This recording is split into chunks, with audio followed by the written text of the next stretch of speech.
Good. Next presenter is, and hopefully I'll get the name right this time, Borys Musielak, or Musielak, of Filmaster. It's pretty close. Okay.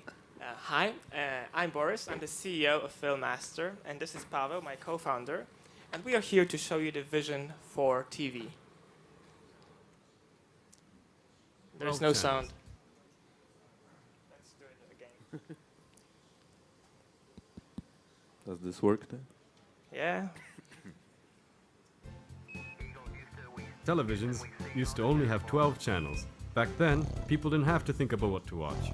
Everyone watched the same things, and they shared a collective viewing experience. Today, television and the internet have more channels than viewers can possibly watch, but people are disconnected from a shared viewing experience. At Filmaster, we believe the future of television is smart. Televisions should learn that dad likes soccer, mom likes cooking shows, and then personalize their viewing experience based on their habits. In the near future, television content will not be limited to network programming. Movie trailers, video on demand, content from YouTube, Hulu, and Netflix will be streamed to a single device. So Filmaster lets you discover movies and shows you will love and play them instantly on your TV. It no longer matters whether it's a live TV, a Netflix movie, or a YouTube video. Simply switch on your TV and discover unlimited world of media, tuned especially for you by Filmaster. Filmaster's Google TV app, which we are about to launch this summer, makes your TV both personal and social. So your TV will know what you want to watch based on your taste, your current mood, and watching trends in the entire network. For example, we know you love Pulp Fiction, but you don't always feel like watching this kind of movie. In addition, you probably don't want those recommendations come up when your kids watch cartoons. So that's why Filmaster not only matches your personal taste, but also your current mood and behavior. So if you feel like watching an action flick, sad dramas will not be recommended. Also, we know the trends in the network, but we know you hate soccer. So we're not gonna waste your screen space with World Cup highlights. Instead, we're just going to show you the trending shows that you are likely to enjoy. Filmaster empowers content providers by enabling them to target viewership to increase viewer engagement and loyalty, and to receive analytics about about viewers' behavior. People will watch TV if they feel like better content is available and if they can share their experience with others. We'll monetize in two ways. First revenue stream comes from custom deployments on IPTV devices. And in this case, Filmaster is an interface to the content served by IPTV. The second revenue stream comes from affiliate fees from views generated on different VOD platforms such as Netflix or Amazon. And an example of how that works is our Google TV app Borys mentioned before. So about the market. IPTV market will be worth $40 billion next year with 80 million subscribers worldwide. And the growth will be of 30% yearly and is predicted to still rise. So our goal is to take a part of that market, a significant part hopefully, and to become eventually a default technology provider for IPTVs. We have a strong team with complementary skills. We might look young to you, but together we have more than 20 years of experience in both like small companies and huge corporations.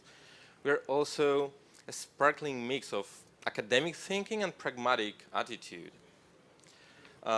We're based in Poland and we are backed by HackForward, which is a German seed investor. So now we are raising another round to build a fully featured connected TV platform to grow the team and to boost our sales. Okay, let's face it. Channel switching, flipping through channels was never fun. It was just something you had to do in order to get to what you liked.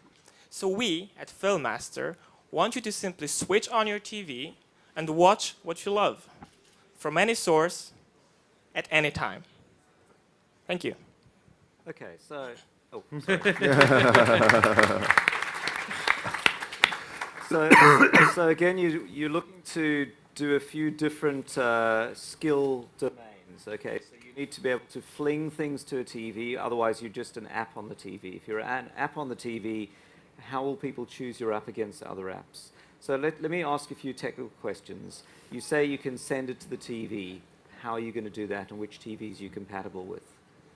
Our first app is the Google TV app, and we chose Okay. it because it's really best for programming, and it's really nice to connect between applications. We don't stream, Yeah. right?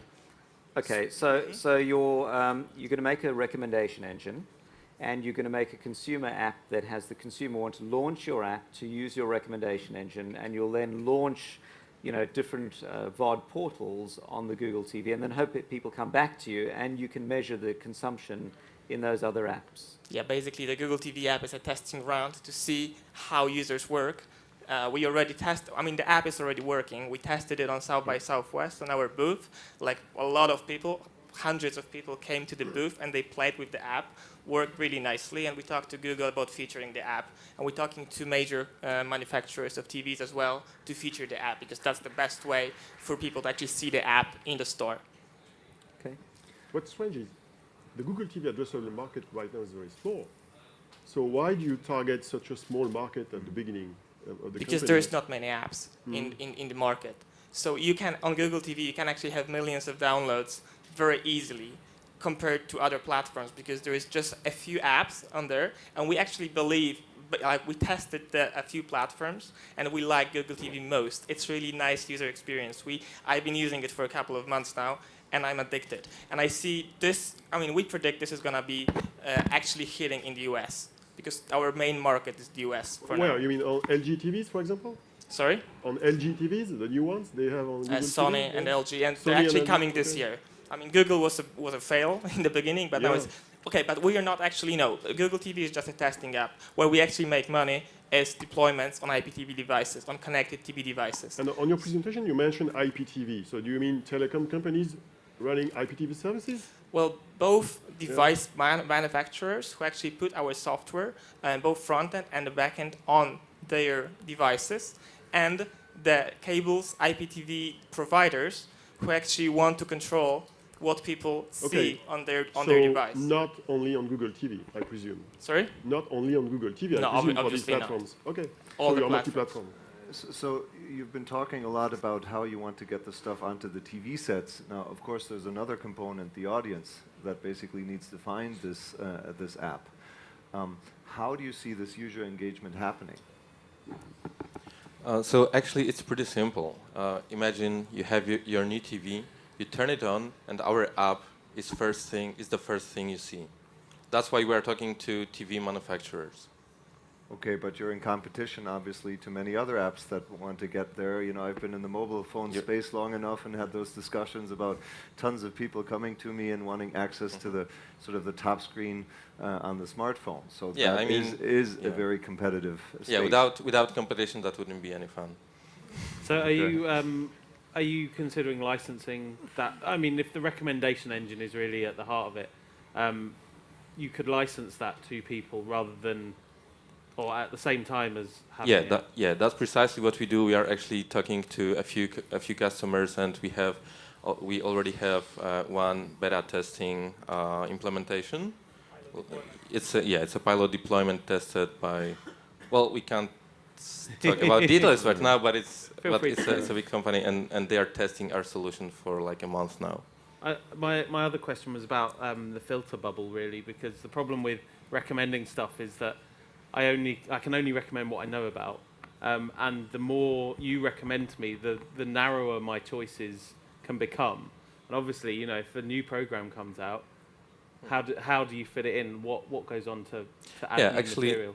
Actually, the engine is pretty advanced, and we use very different approaches for different content. So we also have a way to solve a problem. It's called a cold start problem, when there is a program with no audience yet, or there are people who have no watching history, and we have algorithms to solve that problem. So if there is a new program and it might not match perfectly what you love, you will probably still get it because our algorithm is really good. And how are you dealing with, let's say, the second screen, the iPads of this world? How do you plug into that? We love iPads. We have iPads. We use smartphones every time. We are addicted totally. And we perceive ourselves as early adopters. Okay. Like unfortunately, Okay. just two more sentences, then we need to stop. So tablet markets, comparing to TV market, is still very slow, and it is growing rapidly, but it is still much slower than TV market. Like in terms of the general number of users. Okay. And we are working on our second screen app, and we'll be there in like a year, maybe two. But right now we are focusing on TV. Okay, interesting. Thank you very much. Okay, very good.